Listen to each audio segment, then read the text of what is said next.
नमस्कार दोस्तों, स्वागत है आप सभी का आपके अपने इस यूट्यूब चैनल बाय एमडी धीवर पर। सो दोस्तों, आज का जो हमारा क्लास होने वाला है वो क्लास नंबर 18वां होने वाला है। और आज के क्लास का जो हमारा विषय रहने वाला है वो पर्यावरण, जिसे आप लोग ईवीएस के नाम से जानते हो। और आज के क्लास का जो हमारा टॉपिक रहने वाला है वो मैराथन क्लास का टेस्ट सीरीज फर्स्ट रहने वाला है। ठीक है, तो मैं आप लोगों को ना आपके सामने कितना प्रश्न लेकर के आया हूँ, तो कम से कम 30 प्रश्न लेकर के आया हूँ। और आप लोगों को क्या करना है, मेरे आंसर लेने से पहले खुद आंसर आप लोगों को लेना है। और आप लोगों को ना ये टेस्ट सीरीज टाइप से आप लोगों को एग्जाम दिलाना है। और इस प्रश्न में हम लोग क्या करेंगे, आप लोगों को सबसे पहला प्रश्न बोलूंगा और उसके बाद ना आप लोगों का ना 5 सेकंड का टाइम दूंगा, क्योंकि मैं प्रश्न भी खुद ही पढ़ रहा हूँ, ऑप्शन को भी खुद ही पढ़ रहा हूँ ना। तो इसीलिए आप लोगों को 5 सेकंड का टाइम दूंगा प्रश्न के बाद। और उसके बाद ना आप लोगों को खुद से आंसर लेना और लास्ट में आप लोगों को बताना है कि आप लोगों का इस 30 प्रश्न में कितना प्रश्न सही हो रहा है, ये आप लोगों को बताना है। क्योंकि इस महीने में ना, मतलब आप लोग जनवरी माह में जितना ज़्यादा आप लोग प्रैक्टिस करोगे उतना ज़्यादा बेहतर होगा। तो इसीलिए टेस्ट सीरीज टाइप से ना अलग अलग यूनिक टाइप से जो प्रश्न है ना, वैसे टाइप से आप लोगों के लिए टेस्ट सीरीज टाइप से प्रश्न लेकर के आया हूँ। और अगर आप लोगों को ज़्यादा टाइम और चाहिए ना, तो बीच में प्रश्न को बोलने के बाद ना स्किप कर लीजिए, मतलब बीच में रोक लीजिए, उसके बाद सोच लीजिए और उसके बाद फिर से आंसर लेने की कोशिश कीजिए। सबसे बेहतर तरीका आप लोगों के लिए ये रहेगा कि आप लोग पेन और कॉपी लेकर के बैठ सकते हो। और उसके बाद ना जो जो मैं आंसर लूँगा उससे पहले खुद आंसर लेने की कोशिश करो। और आप टिक लगाते हुए चलो कि कौन सा प्रश्न सही आप लोगों का हो रहा है, कौन सा गलत हो रहा है। और आप लोग ये देखो कि इस 30 प्रश्न में कितना नंबर आप लोगों का आ रहा है। टेस्ट सीरीज टाइप से आप लोगों को दिलाना है। ठीक है, तो चलिए ज़्यादा देर ना करते हुए ना प्रश्न क्रमांक फर्स्ट को सबसे पहले ध्यान से पढ़ते हैं। और लास्ट में अगर आप लोगों को ना ये जो क्लास अच्छा लगेगा तभी चैनल को सब्सक्राइब कीजिएगा, अदरवाइज कोई दिक्कत नहीं, मत करिएगा। ठीक है, चलिए सबसे पहले पढ़ने के ऊपर फोकस करते हैं, बाद में ये सारा चीज़ भी बात कर सकते हैं हम लोग। चलिए प्रश्न क्रमांक फर्स्ट को ध्यान से पढ़िए। बच्चों की नज़र में पर्यावरण के आयामों की अधिकता का क्रम है। ऑप्शन ए संस्कृत पर्यावरण, सामाजिक राजनीतिक पर्यावरण, भौतिक पर्यावरण। ऑप्शन बी भौतिक पर्यावरण, सामाजिक राजनीतिक पर्यावरण, संस्कृत पर्यावरण। ऑप्शन सी संस्कृत पर्यावरण, भौतिक पर्यावरण, सामाजिक पर्यावरण। या ऑप्शन डी भौतिक पर्यावरण, संस्कृत पर्यावरण, सामाजिक राजनीतिक पर्यावरण। तो क्या इसका आंसर होगा, सबसे पहले आप बताइए। और ना आप लोगों के पास 5 सेकंड का टाइम है, इन 5 सेकंड में जल्दी बताने की कोशिश कीजिए और ज़्यादा टाइम चाहिए तो बीच में रोक लीजिएगा आप लोग। ठीक है, चलिए तो बताइए सबसे पहले क्या इसका आंसर होगा, फिर मैं विस्तार पूर्वक आप सभी लोगों का इसका आंसर दूंगा। तो प्रश्न क्रमांक एक का जो करेक्ट आंसर है ना, वो ऑप्शन नंबर डी जो है वो करेक्ट हो जाएगा। भौतिक पर्यावरण, संस्कृत पर्यावरण, सामाजिक राजनीतिक पर्यावरण करेक्ट हो जाएगा। कैसे? बच्चों की नज़र में पर्यावरण के आयामों की अधिकता क्रम है। बच्चों की नज़र में बोला है जी, तो छोटे बच्चों की नज़र में जो पर्यावरण के आयाम जो अधिकता दिखाई देते हैं ना, तो बच्चों के लिए पर्यावरण क्या होगा, जो उसे प्रत्यक्ष रूप से सामने पर दिखाई देता है। और सामने क्या दिखाई देगा, पेड़ पौधे जो रहेंगे वही चीज़ ना दिखाई देगा। जी हाँ, पेड़ पौधे, पहाड़, पर्वत, ये सारा चीज़ भौतिक रूप से पहले सबसे पहले बच्चों को दिखाई देगा ना, जो देखेगा उसी को ही तो मानेगा। तो सबसे पहले क्या आएगा, भौतिक पर्यावरण आएगा। उसके अलावा बाद में फिर क्या आएगा, दूसरा में संस्कृत पर्यावरण आएगा। संस्कृत पर्यावरण का मतलब ये होता है कि आप लोगों ने देखा होगा कि हम लोगों की हिंदू धर्म में अधिकता ना पेड़ पौधे को क्या माना जाता है, देवी देवता का स्वरूप भी माना जाता है। इसलिए हम लोग क्या करते हैं, वट सावित्री के दिन वट की पूजा करते हैं, तुलसी मैया की पूजा करते हैं, नीम की भी पूजा करते हैं, अलग अलग वृक्षों की पूजा करते हैं, है ना। आंवला नवमी के दिन आंवला की भी पूजा करते हैं। तो ये सारे के सारे किस में आएगा, सांस्कृतिक पर्यावरण के अंतर आएगा, जिसको हम लोग संस्कृत पर्यावरण भी कहते हैं। तो दूसरा में ये आ जाएगा, क्योंकि छोटे बच्चे इसको भी देखते हैं। उसके बाद जो अंतिम रूप से आएगा वो सामाजिक राजनीतिक पर्यावरण आएगा। सामाजिक राजनीतिक पर्यावरण के अंतर्गत ना, जो भी सामाजिक राजनीतिक जो तौर पर आते हैं ना पर्यावरण के अंतर्गत, वो सारा चीज़ क्षेत्र आ जाएगा, जंगल वगैरह जितना भी सारा चीज़ आता है वो। ठीक है, तो इस प्रकार से बच्चों की नज़र में जो पर्यावरण के आयाम होगा ना, सबसे पहले भौतिक पर्यावरण, फिर संस्कृत पर्यावरण, फिर सामाजिक राजनीतिक पर्यावरण आएगा। तो इस प्रकार से प्रश्न क्रमांक एक का जो करेक्ट आंसर है ऑप्शन नंबर डी जो है ना, वो करेक्ट हो जाएगा। आप लोगों के मन में उसके बाद ये जो सवाल एक और आ सकता है कि ये सर ये डॉट डॉट कैसे है। तो इसके बारे में अगर आप लोगों को बताऊँ ना, तो देखो कहीं भी अगर आप लोग एग्ज़ाम दिलाने के लिए जाते हो, चाहे वो कोई भी एग्ज़ाम में हो, तो एग्ज़ाम दिलाने का जो पैटर्न है ना, वो मैं कैसे करता हूँ। देखो सबसे पहले मैं प्रश्न को पढ़ता हूँ, क्वेश्चन पेपर भी। प्रश्न को पढ़ने के बाद ना जो उसका आंसर मेरे को लगता है उचित ना, तो उसमें छोटा सा डॉट टाइप से मैं मार देता हूँ। जैसे ही मान के चलो मेरे को प्रश्न क्रमांक 2 को पढ़ा और मेरे को लगा कि ऑप्शन नंबर सी सही, तो एक डॉट ऐसे मैं मार देता हूँ, क्योंकि मेरे को क्या करना है, पूरा क्वेश्चन पेपर को ख़राब नहीं करना है। मेरे को छोटा सा टिक मारना है और आगे बढ़ जाना है। उसके बाद जैसे ही मैं 30 प्रश्न कंप्लीट कर लेता हूँ ना, तो उसके बाद फिर इसमें से उठ करके OMR शीट में फिर गोला मारता हूँ। तो मेरे को क्या करता हूँ, क्वेश्चन को देखता हूँ, क्वेश्चन नंबर दूसरा है, इसका आंसर क्या लिया हूँ मैं, सी को लिया हूँ, तो सीधा मैं टिक मार देता हूँ OMR शीट में सी। तो इस प्रकार से मेरा टाइम बचता है, तो इसीलिए मैं इस प्रकार की जो मेथड है वो मैं अपनाता हूँ, ठीक है। और इसीलिए आप लोगों को आंसर पता चल जाएगा ना, तो इसीलिए मैं क्या किया हूँ, चारों जो ऑप्शन है उसमें डॉट डॉट मार दूँ, ताकि आप लोगों को आंसर पहले से पता ना चले, ठीक है। चलिए प्रश्न क्रमांक दूसरा को अब ध्यान से पढ़िए। प्राथमिक कक्षाओं में बीज की अंकुरण की अवधारणा को पढ़ने का सबसे प्रभावी तरीका है। ऑप्शन ए, अंकुरित बीजों का चित्र दिखाना। ऑप्शन बी, बोर्ड पर चित्र बनाते हुए अंकुरण के चरणों को प्रदर्शित करना। ऑप्शन सी, कक्षा में अंकुरित बीजों को दिखाना और अंकुरण की प्रक्रिया को स्पष्ट करना। या ऑप्शन डी, बीज बोने, अंकुरण के विभिन्न चरणों का अवलोकन करने और उनसे चित्र बनाने की गतिविधि की निष्पादन करना। तो क्या इसका आंसर होगा? तो प्रश्न क्रमांक 2 का जो करेक्ट आंसर है ना, वो ऑप्शन नंबर डी जो है वो करेक्ट हो जाएगा। बीज बोने, अंकुरण के विभिन्न चरणों का अवलोकन करने और उनसे चित्र बनाने की गतिविधि का निष्पादन करना करेक्ट हो जाएगा। कैसे? प्राथमिक कक्षाओं में बीज बोने की अंकुरण की अवधारणा को पढ़ने का सबसे प्रभावी तरीका है। प्राथमिक कक्षा बोला है जी, प्राथमिक कक्षा का मतलब होता है कक्षा पहली से पाँचवीं। तो कक्षा पहली से पाँचवीं में मान के चलो बीज बोने की और अंकुरण की जो अवधारणा है, किस प्रकार से बीज बोया जाता है और किस प्रकार से अंकुरण जो है वो जमीन से निकलता है बीजों से, तो इस प्रकार की जो गतिविधि है, इस प्रकार की जो ज्ञान है, उसको पढ़ने के लिए क्या प्रभावी तरीका होगा? तो वो प्रभावी तरीका है वो ऑप्शन नंबर डी ना हो जाएगा। बीज बोने, अंकुरण के विभिन्न चरणों का अवलोकन करने और उनसे चित्र बनाने की गतिविधि का निष्पादन करना, कि किस प्रकार से बीज को बोया जाता है, बाद में किस प्रकार से अंकुरण होकर वो जो एक बीज है वो पौधा के रूप में निकलता है। तो इस प्रकार की उसको अवलोकन करने के लिए बोलना और चित्र बनाने की गतिविधि में क्या करना, उसको शामिल करना। तो इस प्रकार से प्रश्न क्रमांक 2 का जो करेक्ट आंसर है ऑप्शन नंबर डी जो है ना वो करेक्ट हो जाएगा। चलिए नेक्स्ट प्रश्न को पढ़ते हुए चलते हैं इसी प्रकार से। चलिए प्रश्न क्रमांक तीसरा को अब ध्यान से पढ़िए। निम्नलिखित में से किसका संबंध विज्ञान, शिक्षण और प्रकृति के निर्देशक तत्व है? तो आप लोगों के सामने ना ABC करके 3 आप लोगों को कोड दिया है, और इन तीनों कोटों को पढ़ने के बाद ना आपको बताना है इसमें कौन सा सही होगा कौन सा नहीं होगा, ये बताना है। सबसे पहला ए को पढ़िए। पाठचर्या में से प्रयास शामिल होना चाहिए जिसका जुड़ाव दैनिक जीवन के अनुभव से हो। बी को पढ़िए। विज्ञान शिक्षण को कुछ खास मूल्यों के विकास की ओर अग्रसर होना चाहिए। सी को पढ़िए। विज्ञान पाठचर्या को प्रक्रियाओं पर ज़्यादा जोर देना चाहिए। ऑप्शन ए और बी, ऑप्शन बी ए और सी, ऑप्शन सी ए बी और सी, या ऑप्शन डी बी और सी। तो क्या इसका आंसर हो सकता है? ध्यानपूर्वक पढ़िए और आंसर लेने की कोशिश कीजिए कम से कम आप। तो प्रश्न क्रमांक 3 का जो करेक्ट आंसर होगा ना वो option number C ABC correct हो जाएगा। कैसे? निम्नलिखित में से किसका संबंध विज्ञान, शिक्षण और प्रकृति के निर्देशन से है? तो विज्ञान, शिक्षण और प्रकृति के निर्देशन से जो होगा ना वो ऑप्शन ए भी हो जाएगा। इसमें पाठचर्या में से प्रयास शामिल होना चाहिए जिसका जुड़ाव दैनिक जीवन से हो। तो अभी का जो सिलेबस आ रहा है ना पाठचर्या है, खासतौर से पर्यावरण, तो उसमें क्या किया जाता है, केवल बुकिश नॉलेज को नहीं दिया जाता, बुकिश नॉलेज के साथ साथ उसके दैनिक जीवन में ना भी उसका अनुभव काम आए, इस प्रकार से उसको उदाहरण दिया जाता है, समझाया जाता है। तो ये ए भी शामिल होगा। बी को पढ़िए। विज्ञान शिक्षण को कुछ खास मूल्यों के विकास की ओर अग्रसर होना चाहिए। तो विज्ञान पढ़ने का मतलब भी हम लोगों को क्या होता है, कुछ खास जो हम लोगों का मूल्य होता है ना उसका भी विकास होता है ना, मतलब अलग अलग तरीके से हम लोगों को सिखाया जाता है ताकि हमारे दैनिक जीवन में वो भी काम आए, विज्ञान का जो है वो है ना। तो ये भी पार्ट करेक्ट हो जाएगा। उसके अलावा सी, विज्ञान पाठचर्या को प्रक्रियाओं पर ज़्यादा जोर देना चाहिए।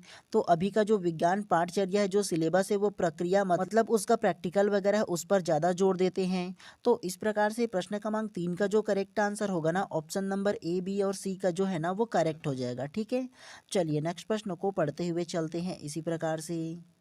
चलिए प्रश्न क्रमांक चौथा को अब ध्यान से पढ़िए। जैव भौतिकीय पर्यावरण के घटकों के विषय में क्या सही नहीं है? ऑप्शन ए, जैव भौतिकीय पर्यावरण के दो घटक हैं। ऑप्शन बी, निर्जीव तथा सजीव जैव भौतिकी के भाग है। ऑप्शन सी, रीति रिवाज रहन सहन निर्जीव जैव भौतिकी के भाग है। या ऑप्शन डी, धरातल मृदा चट्टानें निर्जीव जैव भौतिकी के भाग है। तो क्या इसका आंसर हो सकता है? तो प्रश्न क्रमांक 4 का जो करेक्ट आंसर होगा ना, वो ऑप्शन नंबर सी करेक्ट हो जाएगा। रीति रिवाज रहन सहन निर्जीव जैव भौतिकी भाग है, करेक्ट हो जाएगा। कैसे? जैव भौतिकी पर्यावरण के घटकों के विषय में क्या सही नहीं है बोला है जी। तो जैव भौतिकी पर्यावरण के जो घटक के विषय में सही नहीं है, वो ऑप्शन नंबर सी जो है वो करेक्ट हो जाएगा। रीति रिवाज रहन सहन निर्जीव जैव भौतिकी के भाग है, करेक्ट हो जाएगा ये वाला। ठीक है, जो जैव भौतिकी पर्यावरण के घटक नहीं होगा, तो ये आप लोगों को याद रखना है। तो इस प्रकार से प्रश्न क्रमांक 4 का जो करेक्ट आंसर होगा ना, ऑप्शन नंबर सी जो है वो करेक्ट हो जाएगा। चलिए नेक्स्ट प्रश्न को पढ़ते हुए चलते हैं इसी प्रकार से। चलिए प्रश्न क्रमांक 5 को अब ध्यान से पढ़िए। निम्नलिखित में से क्या सामाजिक अध्ययन के विशेषता नहीं है? ऑप्शन ए, सामाजिक अध्ययन मानव जीवन को प्रधानता देता है। ऑप्शन बी, सामाजिक अध्ययन इतिहास भूगोल अर्थशास्त्र तथा नागरिक शास्त्र का एक संघ है। ऑप्शन सी, सामाजिक अध्ययन ज्ञान के नवीन दृष्टिकोण पर बल नहीं देता। या ऑप्शन डी, सामाजिक अध्ययन व्यक्ति समाज के बीच सामंजस्य स्थापित करता है। तो क्या इसका आंसर होगा? तो प्रश्न क्रमांक 5 का जो करेक्ट आंसर होगा ना, वो ऑप्शन नंबर सी जो है वो करेक्ट हो जाएगा। सामाजिक अध्ययन ज्ञान के नवीन दृष्टिकोण पर बल नहीं देता, करेक्ट हो जाएगा। कैसे? निम्नलिखित में से क्या सामाजिक अध्ययन के विशेषता नहीं है? सामाजिक अध्ययन की जो विशेषता नहीं है, वो ऑप्शन नंबर सी जो है वो करेक्ट हो जाएगा। सामाजिक अध्ययन ज्ञान के नवीन दृष्टिकोण पर बल नहीं देता है बोला है।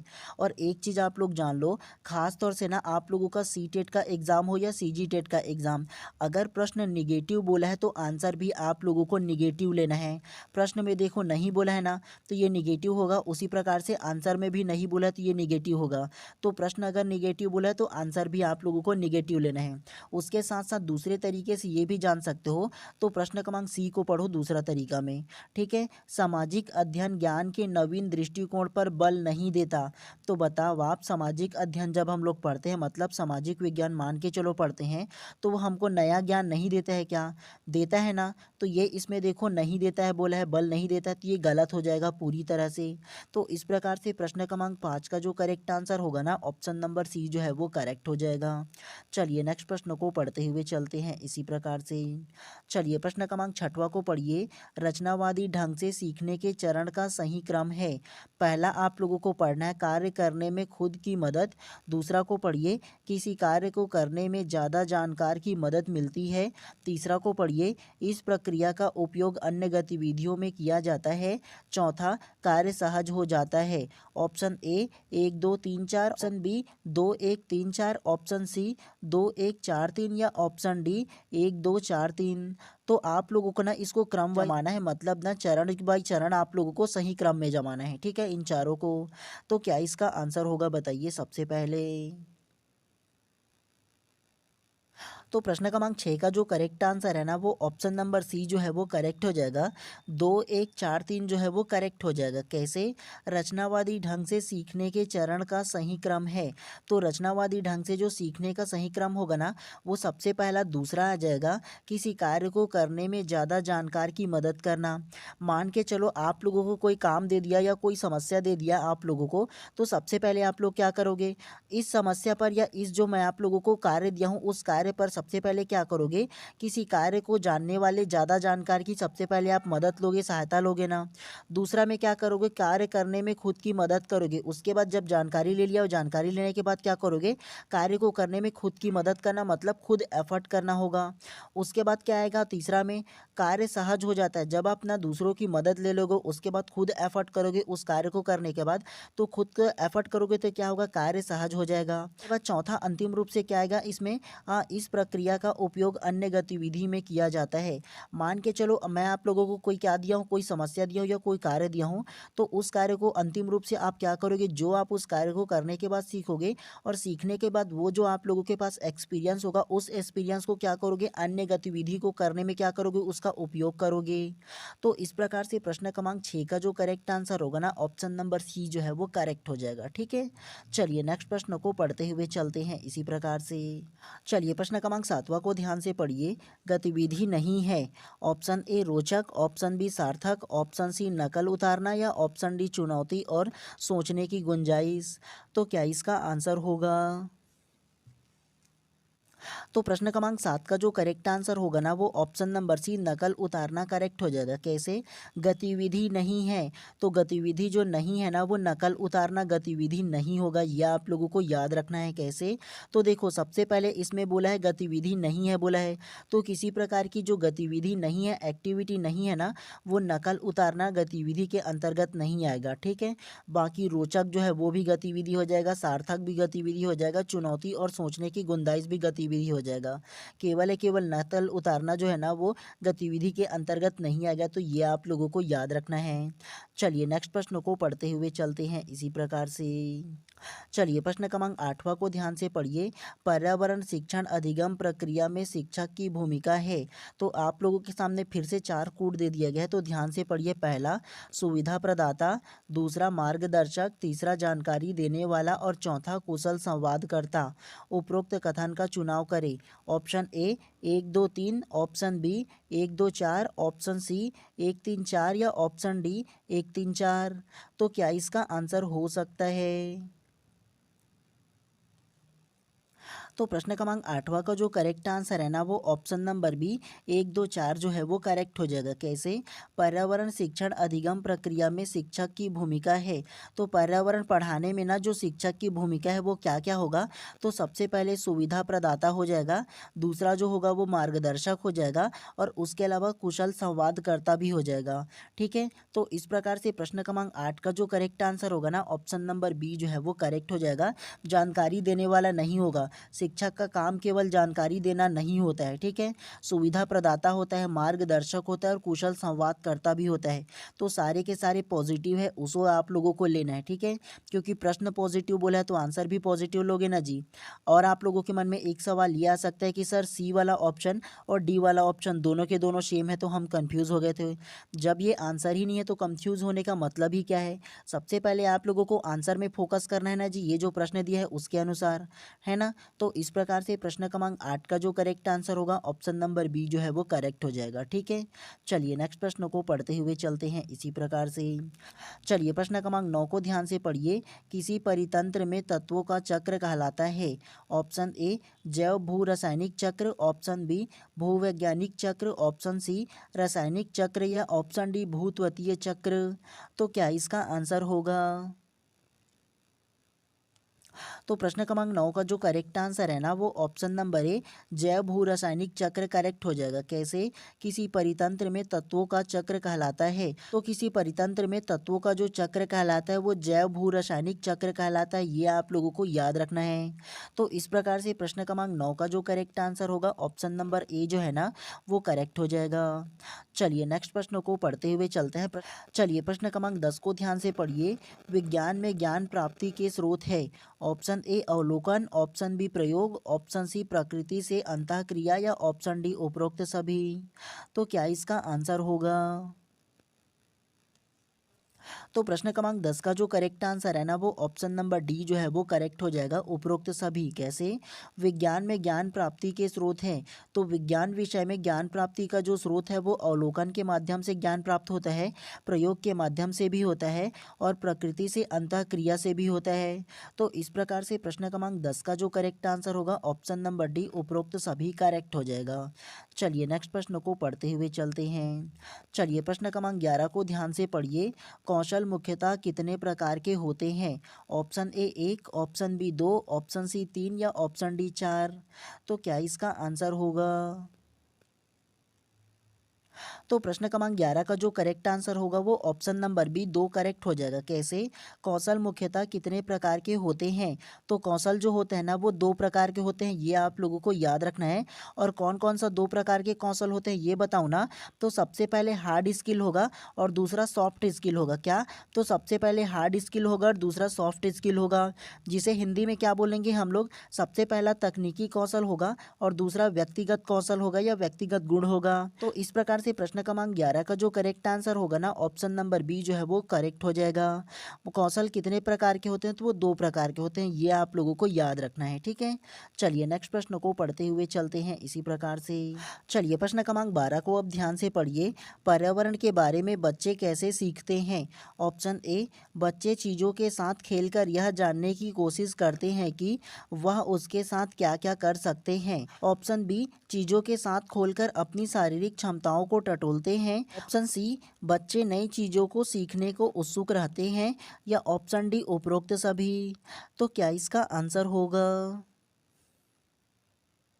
तो प्रश्न क्रमांक 12 का जो करेक्ट आंसर होगा ना वो ऑप्शन नंबर डी, उपरोक्त सभी करेक्ट हो जाएगा। कैसे? पर्यावरण के बारे में बच्चे कैसे सीखते हैं? तो पर्यावरण के बारे में जो बच्चे सीखते हैं ना, वो सबसे पहले अगर उनको कोई चीज़ दे दो ना तो सबसे पहले वो खोल करके देखते हैं कि वो चीज़ आखिर है क्या, और अपनी शारीरिक क्षमता को टटोलते हैं वो। उसके साथ साथ क्या करते हैं, कोई भी चीज़ को दोगे ना बच्चों को तो उसके साथ वो खेलेगा, और खेलने के बाद ना वो कोशिश करता है कि वो उसके साथ साथ किस प्रकार के खेल सकता है, वो क्या क्या है वही चीज़ जानने की कोशिश करता है। उसके अलावा बच्चे को कोई चीज़ आप लोग दोगे ना तो उसको देख करके उसको सीखने की कोशिश करते हैं, कोई भी नया चीज़ को दोगे तो इस प्रकार से प्रश्न क्रमांक 12 का जो करेक्ट आंसर है ऑप्शन नंबर डी जो है वो करेक्ट हो जाएगा। क्योंकि बच्चे हैं ना उसमें क्यूरियोसिटी सबसे ज़्यादा होता है, उत्सुकता किसी भी चीज़ को जानने के लिए। तो इसीलिए ना कोई भी नया चीज़ को देखते हैं तो बच्चा हमेशा प्रश्न पूछता है कि ये क्या है पापा बताओ, कि ये क्या है चाचा बताओ। इस प्रकार से पूछते हैं, आप लोगों ने देखा भी जरूर होगा। चलिए प्रश्न क्रमांक 13वां को ध्यान से पढ़िए। स्कर्वी रोग कौन सा विटामिन के कमी से होता है? Option A, vitamin D. Option B, vitamin K. Option C, vitamin E. या ऑप्शन डी, विटामिन सी। तो क्या इसका आंसर होगा? तो प्रश्न क्रमांक 13 का जो करेक्ट आंसर होगा ना वो option number C, vitamin C correct हो जाएगा। कैसे? स्कर्वी रोग कौन से विटामिन की कमी से होता है? तो स्कर्वी नामक जो रोग है ना वो विटामिन सी की कमी से होता है, ये आप लोगों को याद रखना है, चाहो तो नोट करके भी रख लीजिएगा आप लोग। ठीक है, उसके अलावा ऑप्शन नंबर है विटामिन डी। विटामिन डी की कमी से जो रोग होता है ना वो रिकेटस नामक रोग होता है। क्या? तो विटामिन डी की कमी से जो रोग होता है वो रिकेटस नामक रोग होता है। और रिकेटस जो होता है ना वो हड्डी को कमज़ोर करने और मुड़े हुए हड्डी का जो रोग होता है उसे रिकेटस कहते हैं। ठीक है, तो ये विटामिन डी की कमी से होता है, ये आप लोगों को याद रखना है। तो इस प्रकार से प्रश्न क्रमांक 13 का जो करेक्ट आंसर होगा ना ऑप्शन नंबर डी जो है वो करेक्ट हो जाएगा।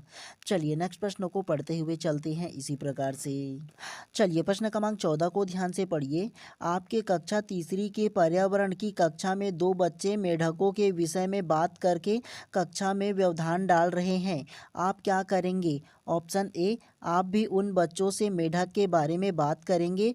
ऑप्शन बी, उन्हें आपस में बात करने देंगे। ऑप्शन सी, पूरी कक्षा में मेढक के विषय में परिचर्चा करेंगे। या ऑप्शन डी, बच्चों की आवाज़ और अनुभव को दबाएंगे। तो क्या इसका आंसर हो सकता है? तो प्रश्न क्रमांक 14 का जो करेक्ट आंसर होगा ना वो ऑप्शन नंबर सी जो है वो करेक्ट हो जाएगा। पूरी कक्षा के सामने मेढक के विषय में परिचर्चा करेंगे करेक्ट हो जाएगा। कैसे? आपके कक्षा तीसरी की पर्यावरण की कक्षा में दो बच्चे मेढक के विषय में बात करके कक्षा में व्यवधान डाल रहे हैं, आप क्या करेंगे? तो मान के चलो मैं कक्षा तीसरी में बच्चों को पढ़ा रहा हूँ और पढ़ाने के दौरान क्या रहा है, दो बच्चे जो है वो आपस में मेढक के विषय में चर्चा कर रहे हैं। तो मैं क्या करूँगा, मैं पूरी कक्षा के सामने क्या करूँगा, मेढक के विषय में परिचर्चा कर दूंगा। उससे क्या होगा, बच्चों की जो क्यूरियोसिटी है वो भी दूर हो जाएगा और बात करने जो लग रहे हैं ना वो भी नहीं करेंगे। ये ऑप्शन के अकॉर्डिंग आप लोगों को आंसर लेना है। ठीक है, क्योंकि देखो ऑप्शन नंबर ए, आप भी उन बच्चों से मेढक के बारे में बात करेंगे, तो बात तो नहीं करेंगे जी। परिचर्चा और बात करने में अंतर होता है। परिचर्चा मतलब पूरी कक्षा के सामने परिचर्चा कर रहे हो, मतलब सभी जो बच्चे हैं वो इन्वॉल्व होता है। बात करना मतलब एक दो जने के बीच में बात करना होता है। ठीक है, तो आप लोगों को शब्दों के मतलबों को को पकड़ना है। उन्हें आपस में बात करने देंगे तो ये भी करने नहीं दे सकते। उसके अलावा बच्चे की आवाज़ या और अनुभव को दबाएंगे तो ये भी नहीं कर सकती, ये निगेटिविटी को दर्शाता है। केवल ऑप्शन के अकॉर्डिंग ऑप्शन नंबर सी जो है ना वो पॉजिटिव है। तो इसीलिए प्रश्न क्रमांक 14 का जो करेक्ट आंसर होगा ना ऑप्शन नंबर सी जो है वो करेक्ट हो जाएगा। चलिए नेक्स्ट प्रश्न को पढ़ते हुए चलते हैं इसी प्रकार से।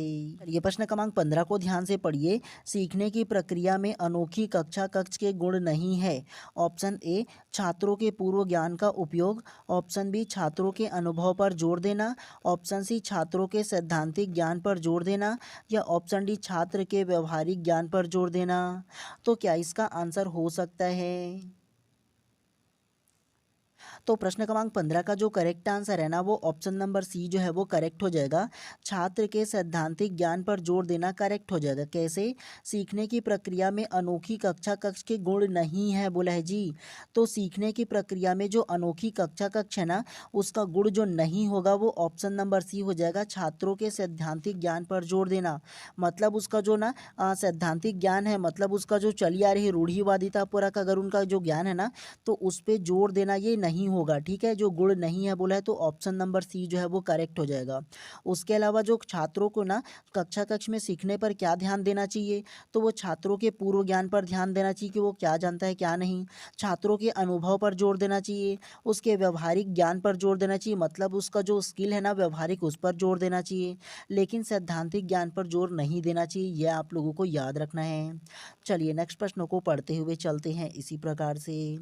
चलिए प्रश्न क्रमांक 16 को अब ध्यान से पढ़िए। सामाजिक विज्ञान में ज्ञान प्राप्ति के स्रोत है। ऑप्शन ए समाज के साथ अंतःक्रिया, ऑप्शन बी समाज की मान्यताएं, ऑप्शन सी जीवन शैली, या ऑप्शन डी उपरोक्त सभी। तो प्रश्न क्रमांक 16 का जो करेक्ट आंसर है ना वो ऑप्शन नंबर डी उपरोक्त सभी करेक्ट हो जाएगा। कैसे? सामाजिक विज्ञान में ज्ञान प्राप्ति के स्रोत है। तो सामाजिक विज्ञान के विषय में ज्ञान प्राप्ति का जो स्रोत होगा वो समाज के साथ अंतःक्रिया भी हो जाएगा, समाज की मान्यताएं भी हो जाएगा, और जीवन शैली भी हो जाएगा। क्योंकि सामाजिक विज्ञान में हम लोग क्या पढ़ते हैं, समाज में किस प्रकार से रहना है, समाज में किस प्रकार से अंतःक्रिया करना है ये भी सीखते हैं, समाज की मान्यताओं को भी मानते हैं और जीवन शैली भी उनसे सीखते हैं। तो इस प्रकार से प्रश्न क्रमांक 16 का जो करेक्ट आंसर है ऑप्शन नंबर डी जो है ना वो करेक्ट हो जाएगा। चलिए नेक्स्ट प्रश्नों को पढ़ते हुए चलते हैं इसी प्रकार से फटाफट अंदाज में। चलिए प्रश्न क्रमांक 17 को ध्यान से पढ़िए। गतिविधि की विशेषताएं नहीं है। ऑप्शन ए गतिविधि की प्रकृति दिलचस्प है, ऑप्शन बी कक्षा की शुरुआत गतिविधियों से होनी चाहिए ताकि बच्चा सतर्क हो जाए और उसके बाद ही मायनों में पढ़ाई शुरू की जाए, ऑप्शन सी गतिविधि बच्चे की भागीदारी सुनिश्चित करती है, या ऑप्शन डी गतिविधि उत्सुकता जगाती है। तो क्या इसका आंसर हो सकता है? तो प्रश्न क्रमांक 17 का जो करेक्ट आंसर है ना वो ऑप्शन नंबर बी जो है वो करेक्ट हो जाएगा। कक्षा की शुरुआत गतिविधि से होनी चाहिए ताकि बच्चा सतर्क हो जाए और उसके बाद सही मायनों में पढ़ाई शुरू की जाए, तो करेक्ट हो जाएगा ऑप्शन नंबर बी। कैसे? गतिविधि की विशेषताएं नहीं हैं। तो गतिविधि का जो विशेषता नहीं होगा वो कक्षा की शुरुआत में ही गतिविधि को थोड़ी ना शुरू कर दोगे। जी हाँ, मतलब जैसे ही आप कक्षा में इंटर किए बच्चों को सीधा गतिविधि करने लगे, तो ऐसा नहीं किया जाता है शुरुआती में ही। ठीक है, तो ये आप लोगों को याद रखना है, ये निगेटिविटी को दर्शा रहा है। ऑप्शन नंबर बी जो है वो ये गतिविधि की विशेषता नहीं है। तो इस प्रकार से प्रश्न क्रमांक 17 का जो करेक्ट आंसर होगा ऑप्शन नंबर बी जो है ना वो करेक्ट हो जाएगा। चलिए प्रश्न क्रमांक 18 को अब ध्यान से पढ़िए। पुस्तकालय है। ऑप्शन ए शिक्षक की किताबों का संग्रह, ऑप्शन बी विद्यालय की किताबों का संग्रह, ऑप्शन सी सीखने का संसाधन, या ऑप्शन डी विद्यालय का एक भाग। तो क्या इसका आंसर होगा? तो प्रश्न क्रमांक 18 का जो करेक्ट आंसर है ना वो ऑप्शन नंबर सी सीखने का संसाधन करेक्ट हो जाएगा। कैसे? पुस्तकालय है तो पुस्तकालय का जो मतलब होगा वो सीखने का संसाधन हो जाएगा जी। मतलब विद्यालय में मान के चलो पुस्तकालय है ना, तो पुस्तकालय से क्या होगा, बच्चों के सीखने का संसाधन होगा ना, क्योंकि पुस्तकालय में विभिन्न प्रकार की कहानी, कविता, कॉमिक्स, उसके अलावा कविता वगैरह अलग अलग कहानियाँ वगैरह रहता है, उसको पढ़ करके बच्चा सीखेगा ना। जी हाँ, तो सीखने को एक संसाधन के रूप में ही या देखा जाएगा जो पुस्तकालय है वो। तो इस प्रकार से प्रश्न क्रमांक 18 का जो करेक्ट आंसर है ऑप्शन नंबर सी जो है वो करेक्ट हो जाएगा। चलिए नेक्स्ट प्रश्न को पढ़ते हुए चलते हैं। चलिए प्रश्न क्रमांक 19 को पढ़िए अब।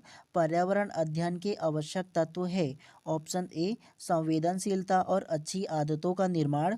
ऑप्शन बी परिकल्पना बनाना और उन्हें जांचना। ऑप्शन सी वर्गीकरण सामान्यीकरण और हाँ है संबंध। या ऑप्शन डी उपरोक्त सभी। तो प्रश्न क्रमांक 19 का जो करेक्ट आंसर होगा ना वो ऑप्शन नंबर डी उपरोक्त सभी करेक्ट हो जाएगा। कैसे? पर्यावरण अध्ययन के आवश्यक तत्व है, तो पर्यावरण अध्ययन के जो आवश्यक तत्व होगा वो सभी हो जाएगा। जैसे संवेदनशीलता और अच्छी आदतों का निर्माण भी हो जाएगा, परिकल्पना बनाना और उन्हें जांचना भी हो जाएगा, वर्गीकरण सामान्यीकरण और सहसंबंध भी हो जाएगा। तो इस प्रकार से प्रश्न क्रमांक 19 का जो करेक्ट आंसर है ऑप्शन नंबर डी जो है वो करेक्ट हो जाएगा। चलिए नेक्स्ट प्रश्न को पढ़ते हुए चलते हैं इसी प्रकार से। चलिए प्रश्न क्रमांक 20 को ध्यान से पढ़िए। ज्ञान के निर्माण की प्रक्रिया में शामिल है। पहला को पढ़िए अनुभव, दूसरा अनुकरण, तीसरा अनुकूलन, चौथा अवलोकन और पांचवा निर्देश। उपरोक्त कथन चुनिए। ऑप्शन ए 1 और 2, ऑप्शन बी 1 2 3, ऑप्शन सी 1 2 3 4 या ऑप्शन डी 1 2 3 4 5। तो क्या इसका आंसर होगा? तो प्रश्न क्रमांक 20 का जो करेक्ट आंसर है ना वो ऑप्शन नंबर सी जो है वो करेक्ट हो जाएगा। 1 2 3 4 जो है वो करेक्ट हो जाएगा। कैसे? ज्ञान के निर्माण की प्रक्रिया में शामिल है, तो ज्ञान निर्माण की प्रक्रिया में जो शामिल है वो अनुभव हो जाएगा, उसके अलावा अनुकरण हो जाएगा, उसके अलावा अनुकूलन हो जाएगा और लास्ट में अवलोकन हो जाएगा। ठीक है। ज्ञान निर्माण में निर्देश नहीं होता है, ये आप लोगों को याद रखना है। ये चारों के चारों जो है ना वो करेक्ट हो जाएगा। ठीक है। आप लोगों को भटकाने के लिए ऑप्शन नंबर ये जो डी है ना उसमें सभी को भी दिया जाता है, और अक्सर हम लोग ये करते हैं कि सारे के सारे को देख करके सब होगा ऐसे ले लेते हैं। तो याद रखना निर्देश नहीं होता है। तो इस प्रकार से प्रश्न क्रमांक 20 का जो करेक्ट आंसर है ऑप्शन नंबर सी जो है वो करेक्ट हो जाएगा। चलिए नेक्स्ट प्रश्न को पढ़ते हुए चलते हैं इसी प्रकार से। चलिए प्रश्न क्रमांक 21 को ध्यान से पढ़िए। ध्वनि प्रदूषण को नापा जाता है। ऑप्शन ए डेसी से, ऑप्शन बी डेसिबल से, ऑप्शन सी डेसिमल से या ऑप्शन डी डेसिप्सन से। तो प्रश्न क्रमांक 21 का जो करेक्ट आंसर है ना वो option number B decibel correct हो जाएगा। कैसे? ध्वनि प्रदूषण को मापा जाता है, तो ध्वनि प्रदूषण को जो मापा जाता है वो डेसिबल से मापा जाता है। हम लोग बोलते हैं ना कि 120 डीबी हो गया क्या, तो 120 डीबी प्रदूषण है ये हम लोग बोलते हैं ना। जो प्रदूषण मतलब जो आ रहा है ध्वनि का वो है ना, शोर को मापने के लिए किसका प्रयोग करते हैं जी, तो वो डेसिबल का प्रयोग करते हैं। ये आप लोगों को याद रखना है इसके बारे में। और ये जो ऑप्शन नंबर डी डॉप्सन जो दिया है ना वो किसको मापने के लिए किया जाता है, तो वो ओजोन परत को मापने के लिए किसका प्रयोग किया जाता है, डॉप्सन का प्रयोग किया जाता है। तो ये आप लोगों को याद रखना है। डेसिबल का प्रयोग जो है वो ध्वनि प्रदूषण को मापने के लिए किया जाता है, और डॉप्सन का प्रयोग जो है ना वो ओजोन परत के जो लेयर होता है कितना मोटाई है इसको मापने के लिए किया जाता है। तो इस प्रकार से प्रश्न क्रमांक 21 का जो करेक्ट आंसर होगा ऑप्शन नंबर बी जो है वो करेक्ट हो जाएगा। चलिए नेक्स्ट प्रश्न को पढ़ते हुए चलते हैं इसी प्रकार से। चलिए प्रश्न क्रमांक 22 को ध्यान से पढ़िए। पर्यावरण सीखने सिखाने की प्रक्रिया में शामिल नहीं है। ऑप्शन ए उद्देश्य, ऑप्शन बी पाठ्यक्रम, ऑप्शन सी विषय वस्तु या ऑप्शन डी संभावनाएं। तो क्या इसका आंसर हो सकता है? तो प्रश्न क्रमांक 22 का जो करेक्ट आंसर है ना वो ऑप्शन नंबर डी संभावनाएं करेक्ट हो जाएगा। कैसे? पर्यावरण को सीखने सिखाने की प्रक्रिया में शामिल नहीं है। पर्यावरण सीखने सिखाने की जो प्रक्रिया में शामिल नहीं है वो संभावनाएं जो है वो करेक्ट हो जाएगा। लेकिन पर्यावरण सीखने सिखाने में क्या क्या शामिल होगा? उद्देश्य शामिल होता है, पाठ्यक्रम शामिल होता है, विषय वस्तु शामिल होता है, लेकिन संभावनाएं जो है ना वो शामिल नहीं होता है। ये आप लोगों को याद रखना है। चलिए नेक्स्ट प्रश्न को पढ़ते हुए चलते हैं इसी प्रकार से। चलिए प्रश्न क्रमांक 23 को ध्यान से पढ़िए। पेरियार नेशनल पार्क किस पर्वत श्रृंखला में है? ऑप्शन ए अरावली पर्वतमाला, ऑप्शन बी विंध्य पर्वतमाला, ऑप्शन सी पूर्वी घाट या ऑप्शन डी पश्चिमी घाट। तो क्या इसका आंसर होगा? तो प्रश्न क्रमांक 23 का जो करेक्ट आंसर है ना वो ऑप्शन नंबर डी पश्चिमी घाट करेक्ट हो जाएगा। कैसे? पेरियार नेशनल पार्क किस पर्वत श्रृंखला में है? तो पेरियार जो नेशनल पार्क है वो पश्चिमी घाट पे पर्वत श्रृंखला में स्थित है। ये आप लोगों को याद रखना है, चाहो तो नोट करके भी रख लीजिएगा, ठीक है। तो इस प्रकार से प्रश्न क्रमांक 23 का क्या आंसर होगा? ऑप्शन नंबर डी जो है वो करेक्ट हो जाएगा। चलिए नेक्स्ट प्रश्न को पढ़ते हुए चलते हैं। तो प्रश्न क्रमांक 24 को पढ़िए। प्राथमिक कक्षाओं में पर्यावरण अध्ययन में शामिल है ऑप्शन ए विज्ञान, ऑप्शन बी सामाजिक विज्ञान, ऑप्शन सी स्वास्थ्य और पोषण या ऑप्शन डी उपरोक्त सभी। तो क्या इसका आंसर होगा? तो प्रश्न क्रमांक 24 का जो करेक्ट आंसर है ना वो ऑप्शन नंबर डी उपरोक्त सभी करेक्ट हो जाएगा। कैसे? प्राथमिक कक्षाओं में पर्यावरण अध्ययन में शामिल है। तो प्राथमिक कक्षा मतलब पहली से पाँचवीं का जो कक्षा है ना उसमें क्या क्या विषय शामिल है? तो वो विज्ञान भी शामिल होता है, सामाजिक विज्ञान भी शामिल होता है, स्वास्थ्य और पोषण भी शामिल होते हैं। तो इस प्रकार से प्रश्न क्रमांक 24 का जो करेक्ट आंसर होगा ऑप्शन नंबर डी उपरोक्त सभी जो है वो करेक्ट हो जाएगा। और ये सोचोगे ना कि विज्ञान कहाँ से विषय होता है या सामाजिक विज्ञान, तो ये पर्यावरण का ही पार्ट होता है जी। ये विज्ञान, सामाजिक विज्ञान और स्वास्थ्य और पोषण जो होता है वो, ठीक है। तो इस प्रकार से क्या इसका आंसर होगा? ऑप्शन नंबर डी जो है वो करेक्ट हो जाएगा, ठीक है। चलिए नेक्स्ट प्रश्न को पढ़ते हुए चलते हैं इसी प्रकार से। चलिए प्रश्न क्रमांक 25 को पढ़िए। लार किसके पाचन में मदद करता है? ऑप्शन ए वसा, option B starch, option C protein या ऑप्शन डी विटामिन। तो क्या इसका आंसर होगा? तो प्रश्न क्रमांक 25 का जो करेक्ट आंसर है ना वो option number B starch correct हो जाएगा। कैसे?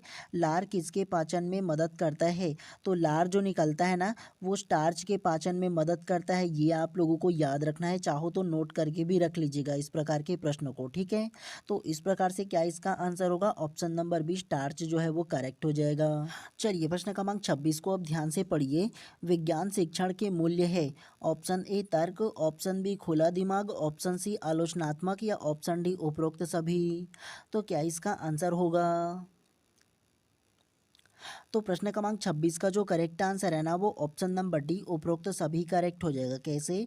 विज्ञान शिक्षण का मूल्य है, तो विज्ञान शिक्षण के जो मूल्य है वो उपरोक्त सब हो जाएगा। तर्क भी होता है, खुला दिमाग भी होता है और आलोचनात्मक भी होता है, ठीक है। क्योंकि विज्ञान शिक्षण में क्या क्या होता है? तर्क आ जाएगा, खुला दिमाग आएगा और आलोचनात्मक भी आ जाता है, क्योंकि तीनों प्रकार से इसमें किया जाता है।